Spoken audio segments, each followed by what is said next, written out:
Sometimes in life it happens where a lot of us we get inspired where we feel inspired to go after a goal, we feel inspired to take this action to try to make our lives better, and then we go to take the action, but then self-sabotage comes, whether it be you failed on a cheat day, or you slipped up on an addiction, or you didn't stay true to your commitment.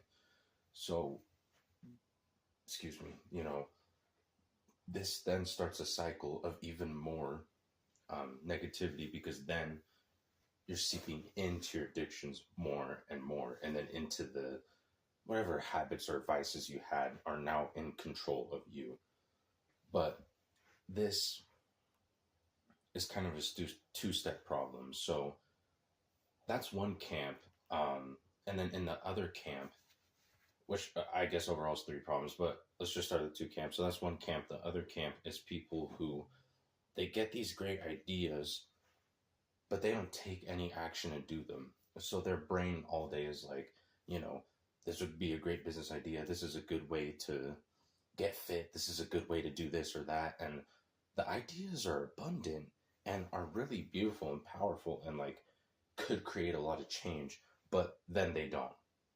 They don't even take the physical action. So I'm going to start with this camp. There's a clog in the kind of sacral chakra system. And this reason why I set this card here with creation is because a big part of creation that I think a lot of us are forgetting now, especially people in spiritual fields, is that there's no balance when it comes to masculine or feminine energy when it comes to certain uh, philosophies or teachings. And here with creation, being in flow is amazing, perfect, great, ideas and jotting down plans. But a huge step in creation is the action. To create a child requires sex. To create a painting requires you to, get up, go paint on a surface, a canvas or whatever, wood, so on and so forth. To take a good picture requires you to set the angles perfect, get the vibe right, so on and so forth. And that is what kind of keeps that camp of individuals stuck, is that fear of, I don't want to commit to the wrong thing. I don't want to waste years of my life on something that doesn't work out. From personal experience, I've recently had an experience where I spent about a year with a company, expecting, something out of it, and it ended up just running short. It was an opportunity that failed on its ass hard. So I understand what it's like to invest, and that was just 1 year, and there's other things where I've been at it for about 3 or 4 years now, and it takes time to just recognize some things, but it's that fear of not wanting to commit to the wrong thing. This fear of commitment can come from many sources. One of them could be issues in the past dealing with trust, um, you know, or whatever you're attached to. I'm just going to use a person or a parent just to paint a clear picture. Example is like an inconsistent, an emotionally inconsistent mother, for example. Hot one day, cold the other, angry, loving. You don't know what to do. You don't know what you could trust. If you invest in being nice to her, then she's just gonna get mad. But if you invest in like being a rebel or something, you don't want her mad forever. So you're trying to be nice, and you're going back and forth, and that's causing a block in this kind of creation, and or not just creations, but like goals and things you set for yourself.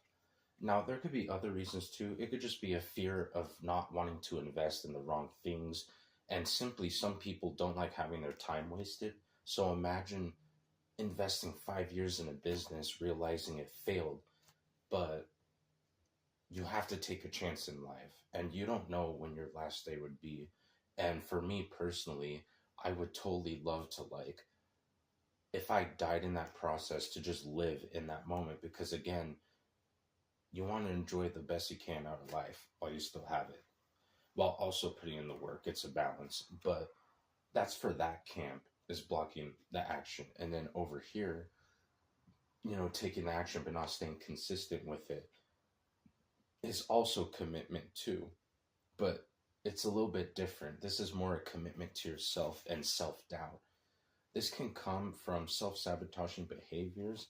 And whenever you would do something good for yourself when you were younger, or truly wanted to do something that was true to you, aka authentic, being who you are without trying to facade anything, you usually got punished for it or ridiculed, taken off course anytime you truly express yourself.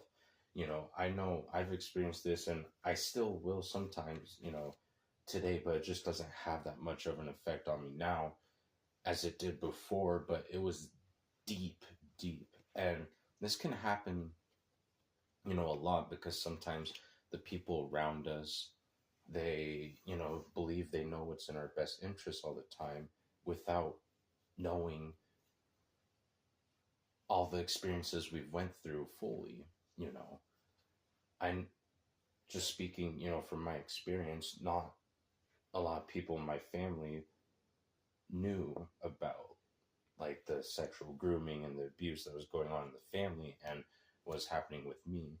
They claimed to be, loving and always protected, but had, for some reason, their intuition was cut off from that and they couldn't sense shit. So, when that came up, that was such a shock and surprise. And so it makes sense why I might have certain habits or do certain things for myself that they think is not really who I am, but they don't know who I truly am. And same goes the other way to other people, not just in my family, but in the world, is you don't know everybody's single day to day experience. And so, that like knowing who you are is very important because when you want to commit to something, if you keep like trying to go after something and it fails, remember this principle. So you want to start very simply. Pick a few things to improve. I know when you get in that creative mode or moment, you're all like, I'm going to clean my room, I'm going to fix my health and my finances in a weekend, and I'm going to be a better partner or a better dad or a better mother, this and that. Slow the pace, slow the roll. So take your foot off the pedal and say, okay, I'm going to commit to these few things. So let's say I'm going to start taking care of my personal hygiene more consistently. So brushing teeth, keeping nails trimmed down, showers, if that was something you struggle with. And then say the other thing you focus on is a consistent, healthy eating habit when it comes to foods. Start there and just forget everything else, even finances. I understand we're all trying to improve a lot of areas at once, but why you want to focus in on just a few and stick with it consistently is because you want to build that trust, commitment, but also consistency and habits within yourself and within your own mind and actions. Because what this is going to do is when you can do those few things solid and you start to see results, the change in life is naturally going to make you want to change more things for the better and live a better, life for yourself. But when you're doing everything at once, it's a tumbling tower. Things going to crash down. It's like, yes, you feel happy, you want to make some changes, but do not stay so scattered abroad. I know, especially when it comes to arts or creative things, I've tried to do a lot of things at once, and then I realized, okay, I'm going to focus in on these multiple three every day, and then I'll be like, every once in a while, when I have that, again, that like kind of creative spark, or you could just say creative impulse, I'll go pick up that fourth extra, but then leave it when I'm done. Over time, then I can add it in more stably, because that's what it comes down to at the end of the day. Because remember, in our subconscious mind, things become subconscious and unconscious because they've been really patterned to us, really over time repetitively for like a lot, either in a lot of amounts or just a small action every day.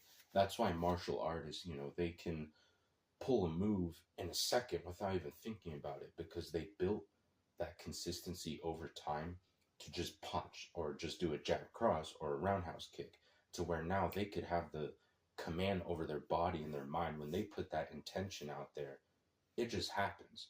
See, that is what people are trying to do when it comes to manifestation and just creating things, but they forget this action principle. But it's with that action principle that things can be birthed out and made better. So, with this martial art example, the person who started might have been worried, is it even going to be worth it? Because, like, practicing the same kick every day sounds boring. But what they don't know is when you do something habitually over that, you can add on different things. And it's like this person might have wanted to do like a double roundhouse or something a little way more advanced. I forgot the name of the other kick, but they're trying to do something like that. And then they're worried, like, oh my God, you know, I don't want to really, I don't know if I could do this. It's the self doubt coming in again. But when they push through it, they realize that not only did it help them staying consistently in something simple for a long period of time, but that when they go to do something more advanced, it's just the basics. See, something advanced is just a bunch of basic principles into something. So, for example, a really complex kick can be a basic roundhouse and a basic front kick, but it's how you merge those things together is how you make things happen. And what this teaches is that when you can do the same thing over and over again in an efficient way, this kind of builds not just self faith, but like a sort of power to where now, with that mindset, you could go to other things or whatever else you want to do and apply the same principle. You know, you're fixing your hygiene, you're fixing your eating habits. Now, when you take care of your finances, you're like, I know which habits I need to do and I know what I need to get rid of. And then you have faith in that because you feel inspired in the beginning of the process. The self doubt starts to come in the middle, you kind of waver, and then third or fourth week comes and then you're just consistent in it. That's how it usually goes. But I hope this video helped, and I'm out.